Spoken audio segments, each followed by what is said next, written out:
2000 সালের শুরুর দিকটা ছিল অভিষেক বচ্চন ও কারিশমা কাপুরের জন্য রঙিন সময়। একের পর এক সফল সিনেমা উপহার দেওয়া এই দুই তারকার প্রেম কাহিনী তখন বলিউডের আলোচনার কেন্দ্রবিন্দুতে। দীর্ঘ 5 বছর গোপন সম্পর্কে থাকার পর 2002 সালে অমিতাভ বচ্চনের 60তম জন্মদিনে তাদের বাগদানের ঘোষণা দেন জয়া বচ্চন। তবে 2003 সালেই সেই সম্পর্ক ভেঙে যায়। প্রথম দিকে সম্পর্ক ভাঙার কারণ সম্পর্কে স্পষ্ট কিছু জানা না গেলেও পরবর্তী সময়ে তথ্য প্রকাশ্যে আসে। ভারতীয় গণমাধ্যমের প্রতিবেদন অনুযায়ী জয়া বচ্চন কারিশমাকে শর্ত দিয়েছিলেন যে স্যান্ডেলিনা শো রূপচর্চায় আভিজাত্য, বিয়ের পর তাকে অভিনয় ছেড়ে দিতে হবে। তবে এই নায়িকার মা ববিতা কাপুর এতে একেবারেই রাজি ছিলেন না।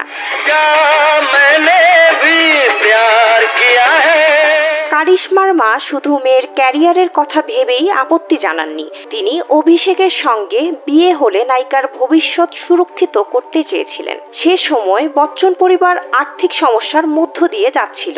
অভিনেত্রীর মা চেয়েছিলেন অমিতাভ বচ্চনের কিছু সম্পদ অভিষেকের নামে হস্তান্তর করা হোক। তবে বচ্চন পরিবার এই শর্ত মেনে নিতে পারেননি, যার ফলে দুই পরিবারের মধ্যে উত্তেজনা তৈরি হয়।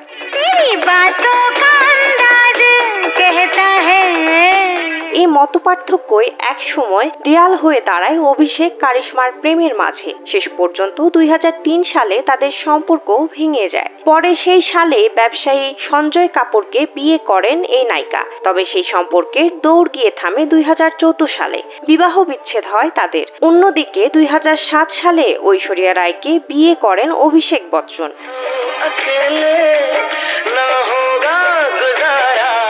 এদিকে নেটিজেনরা মনে করছেন অভিষেকও ভালো নেই। দাম্পত্য সম্পর্কে টানাপোড়েনে ডুবে রয়েছেন এই জুটি। অনেক গুঞ্জন শোনা যাচ্ছে তাদের বিবাহ বিচ্ছেদের সম্ভাবনা নিয়ে। অতীতের প্রেম ও বর্তমানের সম্পর্ক নিয়ে বলিউডের এই তারকা দম্পতিদের জীবন যেন প্রেম বিচ্ছেদের চক্রেই আটকে আছে। বিনোদন ডেস্ক, কালবেলা।